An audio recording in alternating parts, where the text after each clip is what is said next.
Hi, I'm Redlaytee, and welcome to my Wheel of Time Season 1 season finale and beyond discussion video. And for anyone who's just joining me and hasn't followed my reactions, please know that I'm not a book reader. I have no idea what I'm talking about. Oh, and by the way, if by some miracle I happen to be right about anything, any of these theories that I come up with, please do not tell me. I'd rather be kept in the dark throughout the entire run of the show because coming up with these theories is one of my favorite things to do. But before we do get started, I do want to give special thanks and recognition to some of my viewers who left comments that helped shape and mold my new theories. So thank you very much. And please, I'm very sorry if I happen to butcher your name. So Brock Twock, Wolfden Entertainment, Richard Lone, Morton Del Pedersen, and Ron Rogers. So thank you, because your comments in particular made my mind just like reel with new ideas. But let's just go ahead and jump right in. So I believe the big question is, will someone die at the end of the finale? The answer, I believe, is yes. And it might actually be two people, but it will definitely be one. After much thought, I definitely think it's going to be Moiraine who's going to die at the Eye of the World. The seer showed us that Rand was going to be holding the baby, and the seer's vision is supposed to come true. So there's no way that Rand can hold a baby anytime during his journey through the Blighted Lands that him and Moiraine are now traversing to get to the Eye of the World. So this will have to come later, so he has to live through these events. And in my mind, if he's going to live, the one person who would probably sacrifice himself to make sure that he does live is going to be Moiraine, because that's her whole mission. Another reason why I think it's going to be Moiraine who's going to die at the Eye of the World is because of what the seer told her. She said that the Amelin seat was going to be her downfall, and that she saw her in full regalia. And in my mind, we've already seen this when she was dressed up to banish Moiraine. However, another part links that too. It's really important to remember that Siuan was the one who told Moiraine that she had that vision in her dream of the Dark One being weakened at the Eye of the World. Now remember what Moiraine had told the group before, dreams are important. And the dream that Siuan was probably having was probably being projected to her by the Dark One. Why do I think that? Because we also happen to see the dream that Perrin had, and also the one that Rand had, where it looked like the Dark One was trying to talk to them.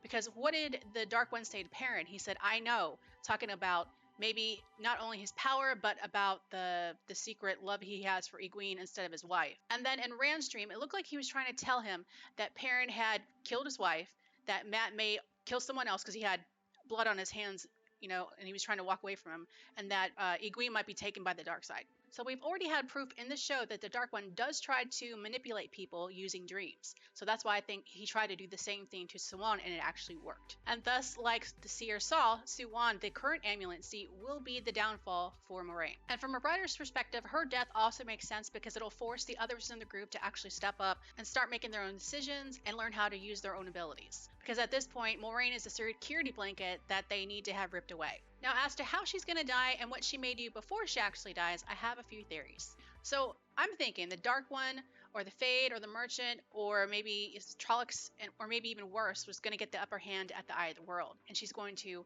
realize this, and she's going to realize the seer was right about what she said, the Amelin seat being her downfall. So she's going to do one last-ditch thing to make sure that the dragon, who she spent all this time searching for, actually lives and gets away. So she'll put herself between him and the Dark One. And she'll do this knowing she's going to die. And I really think it's going to be her who does it, because Nynaeve may be powerful. However, I think Moiraine would be the one to do it because she wants to safeguard all of them, especially Lon too. And she wouldn't want something to happen to Nynaeve since she knows Lon, loves her. Speaking of that too, I'm thinking maybe instead of having just masked their bond, maybe she actually severed it before they left. And Lon just doesn't realize this because he thinks that she actually masked it. And this kind of makes sense to me because we saw the episode with Stephen the Warder, who happened to take his own life after his Green Aes Sedai died. And I don't think that she wants that to happen to Lon. And that's probably something that she's been thinking about the entire time that she's been on the mission to find the dragon, because that's why she was reading about how you could possibly sever the bond. So let's talk about what she might do in her last moments before she dies, if she has time. Now, if she has time, she might tell Lon to protect the rest of them, make sure they get out okay, and also bond himself to Nynaeve, to make him promise to do that, so at least she'll know that if she dies, he won't. And or if Lon is actually going to live, she might give her ring to him to bring back to Siuan, the Amulet Seat.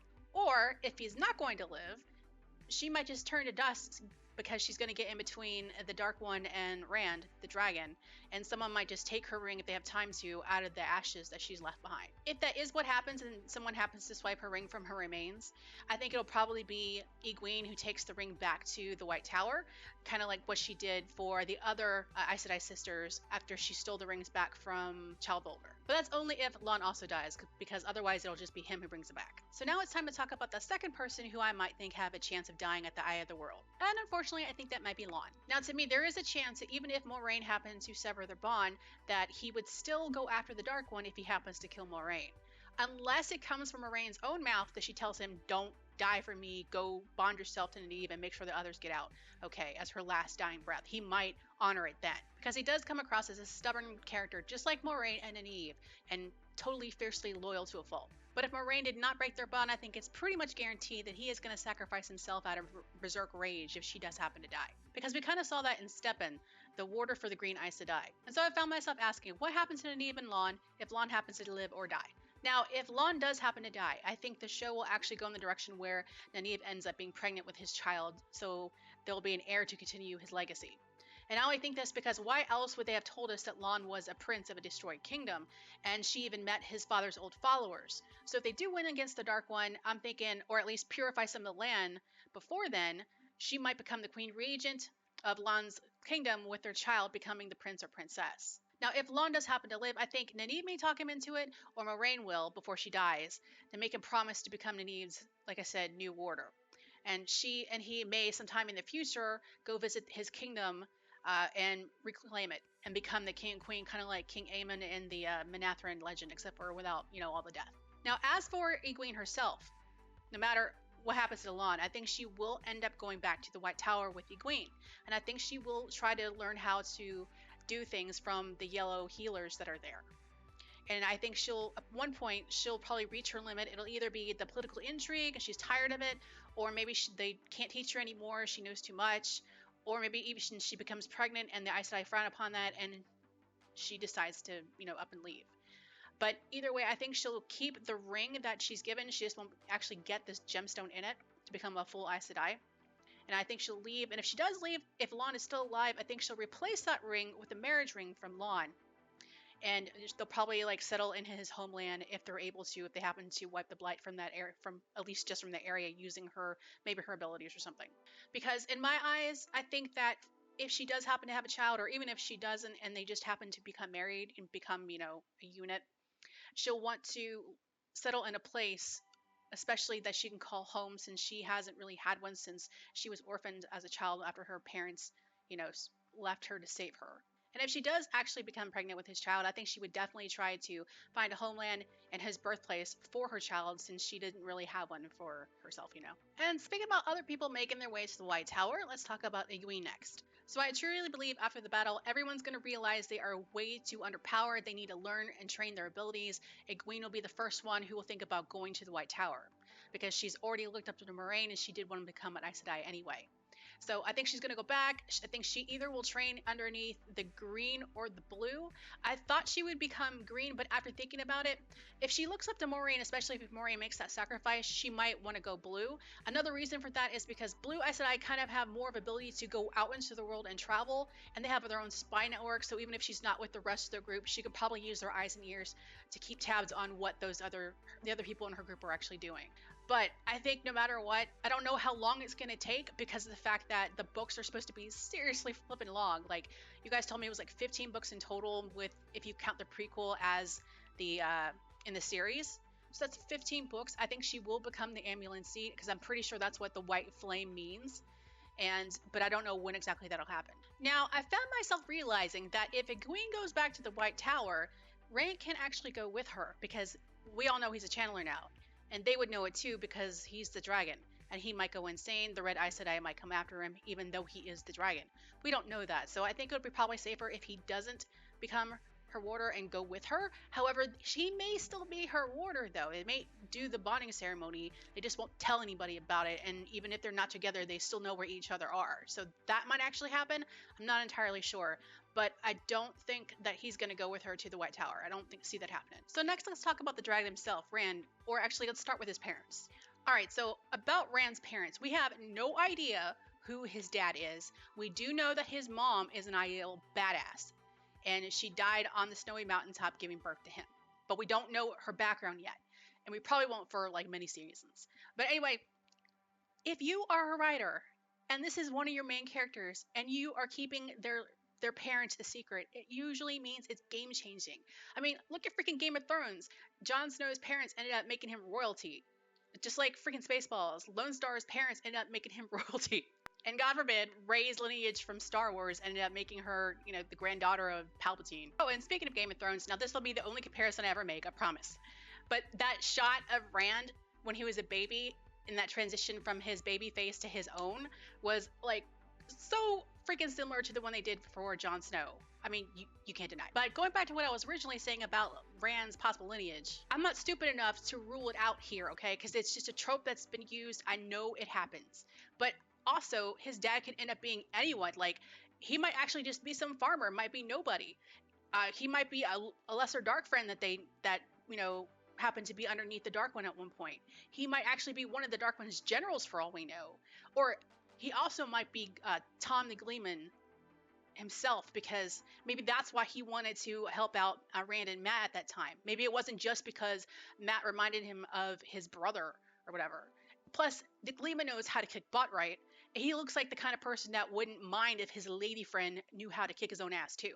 But his father could be anybody. But like I said, I'm not stupid enough to rule out the whole fantasy trope where he turns out to be royalty. But let's forget about that, because at this point, I don't have enough information to make an educated guess who his mom and dad actually are. So let's go ahead and move on to something I actually missed last episode. So Rand actually got 2 visions from the seer. I dismissed the second one because I thought she was just messing with him. But now that I think about it, I don't think she was. Okay, now remember, Rand asked the seer, "What do you see when you look at me now?" And she said, "Rainbows and carnivals and 3 beautiful women." Now, I immediately, like I said, I wrote this off because I thought she was just messing with him. But think about it. In the world of the Wheel of Time that we've seen so far, when you think of rainbows and carnivals, what do you think of?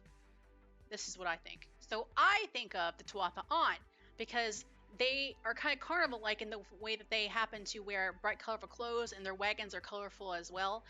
And carnival because from the time that we saw Perrin and Egwene with them, they like to sing and dance. Maybe that's what she meant by carnival. And rainbows could mean peace, and also the color scheme of, their whole persona. But peaceful. But the 3 beautiful women has me thrown for a loop, though, because I'm thinking maybe one of them could be Egwene, maybe another is someone he meets here in the Tuatha On, maybe, and the third, maybe, I don't know, because their lifespan's supposed to be long when you're a channeler, so who knows who the third one's going to be. So the seer's vision helped me come up with an idea I have for Rand after the battle, since he's obviously I'm pretty sure he's gonna live through the events that happen next. So after the battle, to keep himself hidden and his abilities under wraps, because he shouldn't channel unless he freaking has to, basically at this point. And he needs to be kept hidden, and the Tuatha On are roamers, so this would be perfect for him. So, and plus they take in anybody too. So maybe he'll learn to lead a happier life during the time he's with them. And maybe that's why when the seer was first telling Moiraine about her visions of the people at the table, she didn't count Rand as being one of the brooding men. Or maybe one of the reasons why he does go to the Tuatha On is because Moraine's death and the real threat that his friends are going to be put in danger because he is the dragon. Maybe he doesn't want to, it takes him some time and he doesn't want to deal with it at first, so he decides to go to the Tuatha On, a peaceful enclave of people that he heard about from Perrin and Egwene, like we saw them talking about at the bar's table that they were sitting around. Maybe it's his misguided attempt to keep the others away from him and keep them safe, while, he stays without channeling. Now, do I think he's going to stay there forever? No, obviously, but I think he's going to at least spend some time there. Now, this would also free up, like I said, Egwene to go to the White Tower and train to become a Aes Sedai, and later on, become the Amulet Seat, like I think she's going to be. Now, the baby, I have to change my mind about the baby he was holding, so I do not think it's going to end up being his and Egwene's. So this baby he's holding could be from his second woman he meets, the lady from the Tuatha On, which is what I'm thinking. Or maybe even it could be from the third lady he meets in his life, which will probably be like way later on. At first I was like, it couldn't be way in the future because look at him, Rand looks actually pretty young in this vision. However, they do say channelers happen to live long lives and also, age very slowly, so it could be. Or it could also be not even his own kid. Maybe the child he's holding in his arms belongs to Nynaeve and Lon. So just like on the subject of his parents, I don't think we have enough information given to us by the show so far to make an educated guess. However, I do not think that baby belongs to him and Egwene unless Egwene does have the kid and she gives it to him to raise. So she can continue to train to become an Aes Sedai and later on become the Amulet Seed. But I don't see that happening because she doesn't seem like the kind of person that would leave a child behind. So before we go forward and talk about the last two members of our possible would-be heroes, let's actually talk about the current Amulet Seed, Siuan. So this is going to be a sad theory, but I believe that when Siuan realizes that it's going to be due to her being tricked by the Dark One that led to Moraine's death, she's not going to take that very well at all. I mean, she might take things into her own hands, if you know what I mean. And I hope not, but if she does, I think that will actually change the way the plot's going to move forward. I mean, with Siuan gone, who do you think is going to try to slide into her seat? I think this woman right here, Miss High Cheekbones herself. Now, this would actually make things interesting. Horrible, but interesting, because knowing who the dragon is and that the rest of Nynaeve and Egwene's companions might have been candidates to be the dragon, she would send the Red Aes Sedai after them, because she might not even believe that Rand is the dragon, because she would probably say, well, if he was a dragon, why weren't they able to defeat the Dark One, or something like that.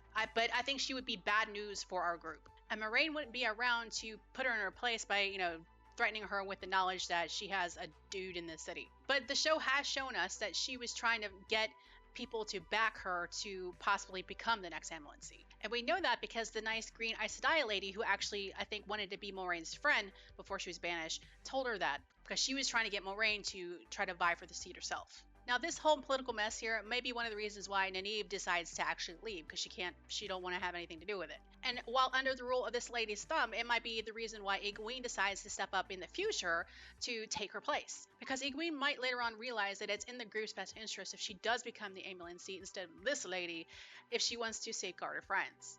So let's go ahead and start talking about the last two remaining friends. So this leaves us with Mat and Perrin. Now, these two poor guys, I think, are going to succumb to the darkness. However, I still think in the very end battle, they're going to actually help the team take down the Dark One. Now, out of all of them, the reason why I say this is because Mat and Perrin have two big character flaws that prove they hold a measure of darkness within them. Mat, he covets wealth, and Perrin, he covets Egwene, which is someone else's woman. Now, these may not actually be involved in the overall plot, these two character flaws of theirs, but they may be foreshadowing as to why they may end up going to the dark side, though. So let me further explain, and let me start with that. First, let me say that because of real life circumstances, apparently they're going to be changing his actor out for season 2. They'll probably explain that in the show by probably saying that because the Red Aes Sedai are after him, he's going to magically change his appearance, either by constantly channeling or channeling it to do it once or some other magical way. But let's go back to his cursed dagger. Now, I absolutely think the cursed dagger made him more susceptible to the allure of the darkness. Now, I think he will end up using the dagger at some point later on in the series, but I think that he will ultimately turn it on the Dark One in the very end. And the reason why I think that is because you wouldn't just show us the dagger and not bring it back into play. Besides, going back and rewatching that scene in the farmhouse, I kind of noticed something too. Now, the Fade in the farmhouse was in the darkness. When we were looking, we couldn't see it. But when he was holding the cursed dagger, it looked like it was tracking it. It didn't look like Mat was the one physically doing it.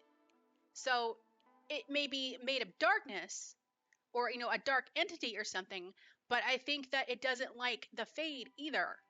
And if you think about it, go back to the legend or, the gossip that he had about what happened to Manetheren in the city that they called for aid, but they didn't send him any. Think about what happened there. Now, I'm still holding on to that theory I mentioned, I think it was in episode 2, where the people of this city were already turned into the shadows before the call even came. Because it makes sense, the Dark One's smart enough to think, hey, they're going to get back up from these guys. Let me take them out before they get a chance to. So he did something, cursed them somehow to where their own greed turned them into shadows. So it would make sense that the entity that's living in the dagger that Mat got from this city would not like the Dark One and his minions. And to add to the idea, we saw what happens when a shadow touched the horse that they were with. Unfortunately, that poor animal turned to was ash or dust or soot or something, right? So would the dagger, because we haven't seen him use it, But if he actually uses the dagger, would it do the same thing to whatever it stabbed or slashed or whatever? Could that be what actually takes down the Dark One? Now, with all of this said, though, I actually think that Matt probably won't succumb to the darkness until much later.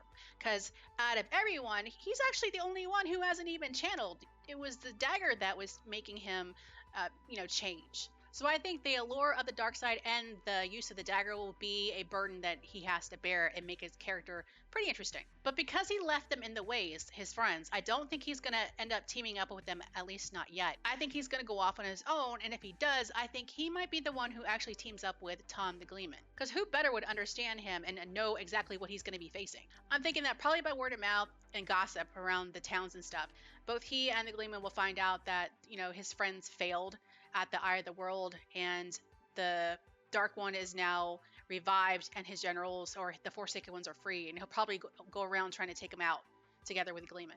Because he might actually blame himself a little bit or a lot that he didn't go with them to help out. Or all of this could be wrong, and he'll just willingly go to the dark side because he wants to break the will, but in the very end change his mind and decide to help his friends by stabbing the Dark One. With Matt done, let's move on to the very last friend. Now, I had originally thought that if the Dark One was going to be revived by taking over someone's body and mind, I thought it was going to be Matt, but Matt didn't actually make it to the ways, so he's not going to be at the Eye of the World.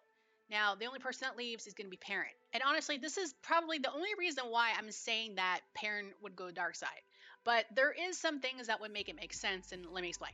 So, if my theory is right about the Dark One, and for him to be revived, he needs to have a strong body but a weak mind to be able to take over. I think out of the group that went to the ways, that would be Perrin. Only because of the trauma he's gone through because of losing his wife and the guilt he's feeling because he happened to also love Egwene. Like, out of them all, I could see with the Dark One trying to get into someone's mind and breaking down their mental barriers by whispering things to them that would, make them crumble for even a second. And I think the guilt that he feels might be detrimental to him in this way. And not only that, but I think out of all of them, the Dark One, if he had to choose anyone's abilities, he would probably want Perrin, since it looks like he's able to manipulate animals, especially wolves. And we don't know for a fact that he can't do that to humans too. Maybe he, like I said, he hasn't tried. Or maybe he did do that when he was in the tent with Child Balder, when he was coming towards him. Maybe he, looking at him with his eyes lit up like that, maybe he made him drop the knife. Who knows? Or maybe Perrin won't be taken over at all, and when he does go back, he'll end up hanging out in the woods with the wolves, learning how to better use his ability. But regardless of what any of them do, in my mind, the end fight will end up being kind of like the Avengers against Thanos holding him back scene, except for it might actually work and Star-Lord won't mess it up. Like, Rand and Egwene will be the ones holding each arm or something like that. And Nynaeve will be the one making the protective bubble around them, making sure nothing hits them while they're doing this. And Perrin might be like Mantis is and mentally making sure that he stays still. Or maybe he's using wolves to help keep him in place.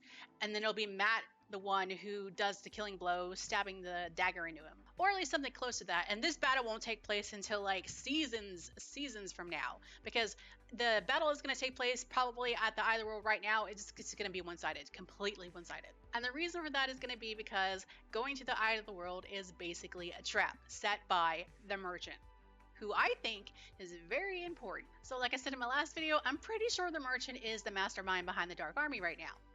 He's the reason why the Trollocs and the Fade went through the ways to get to the Twin Rivers in the very beginning. Because he showed up in the village before anyone else did, before the Fade even got there that night. And he's been following them from city to city. He was there in the Twin Rivers in the very beginning, he was there in the White City, and he's been there in the Borderlands. Because he came right after they went through the ways. And how did he get through the ways? He's got to be the reason why the Dark Army was in the ways to begin with. Because someone had to let them in. I don't think the Fade would be able to do it. So he did it. But how? Is he a channeler? But if he's not, let me show you how I think he may have done it. So this picture is in the set photos for episode 7. This is a key in the hands of Paden Fane, the Merchant, and it's in the shape of a leaf. And I'm not exactly sure, but I think it may be made of wood maybe? And that's why it's in the shape of a leaf, because maybe it was made by an Ogier. Because the x-rays told us that Ogiers can, I think it was sing to the trees, and the tree itself creates something that they needed or wanted. And maybe that's another reason why she had the Ogier Loyal come with them, besides guiding them through the ways. Because maybe he's going to be able to produce the key, or has already produced a key that he can give to someone to use to get them back out of the ways if she happens to die at the Eye of the World. And if it's not the key to the ways, it might be a key to something else that I thought of. Maybe it's the keys to the prison that the Dark One is sealed inside in the Eye of the World. Maybe, and I'm thinking just maybe because of what the X-ray of the Longing told us, you can't use the one power in a setting. So is the Eye of the World, is that what used to be a setting? Maybe it's a setting that the Blight happened to take over, because the direction that Moiraine and Rand are heading in happened to have a whole messload of Blight. So maybe that would explain, that it's coming from, or has already taken over that Ogier setting. So maybe if the Dark One isn't actually still inside the decaying body of the original dragon, like I had first thought, he's actually still inside a tree, one of the Ogier's settings, ancient big old trees, and you have to use this leaf key to open it. But like I said before, I'm pretty sure Paden Fane the Merchant is someone very important, and he's either one of two things, and I really want the first one to be right. I really want him to actually be the Dark One in the weakened form, taking on the guise of Paden Fane so he can walk around, amongst men. That would be a great twist. However, he also could be someone else. So if he's not actually the Dark One masquerading in someone else's guise, he might actually be one of the Forsaken Ones, or what I call the Dark One's generals. He might be one of these guys. And as to which one, though, I think the show actually gave us some clues. At least I think so. Now, remember what I said before, right? Names are important, and Donna, the Dark Friend, gave us a flippin' name. It was Ishemiel. Also, Stepan, the warder who happened to stab himself, he also said, he was the one who showed us the statues, and he said there was one that was called the Father of Lies, and Dana told us that he was also the same person who brought the dragon to the Dark One, which are two distinct things this merchant has done or is trying to do. Like, he has lied about who he is, and he is currently trying to guide them to the Dark One. So if he's not the Dark One, like I hope he is, he might actually be a Ishemiel. So now that we've gone over everyone in the group, including the Dark One and the merchant, I wanted to just put out some questions I have left, and also one more thought. So my last thought is, if Ron does happen to go to the Tuatha, he might actually recruit somebody while he's there. And like I said before in my other video, I think it might actually be Aram. And Aram, I actually really like his character.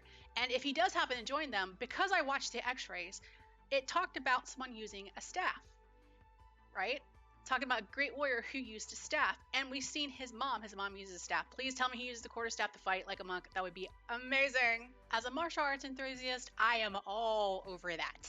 But my last couple questions are, if Rand does start showing some kind of madness like way later in the future, right? Could they stick him in a setting if one actually still exists, so he wouldn't be able to use his power even if he wanted to help keep him, I guess, sane and safe, until they can actually face the Dark One? Would that be an option? Also, if they do happen to take out the Dark One, does that mean that the madness on the men's side, who are channelers, will that be done away with? Because if so, that could possibly save Matt if he does end up having to use a dagger again to take him out. Or even the other ones, like anyone, any male channeler, it would maybe save them. Or is the life force of the Dark One not attached to the curse of the madness, and it'll stay that way regardless? I'm thinking maybe not. But that last question, though, don't answer, because I'll probably ruin some stuff. Anyway, this video has gone on way too long, and like I told you before, when I get rambling, I can go on forever. And if you made it to the end of this video, I want to applaud you, because I don't know how you did it. This was basically just a video full of my rant and raving, and I appreciate you for listening. Anyway, the season finale is actually going to be coming out in a few days, so I'm looking forward to that, and how about you?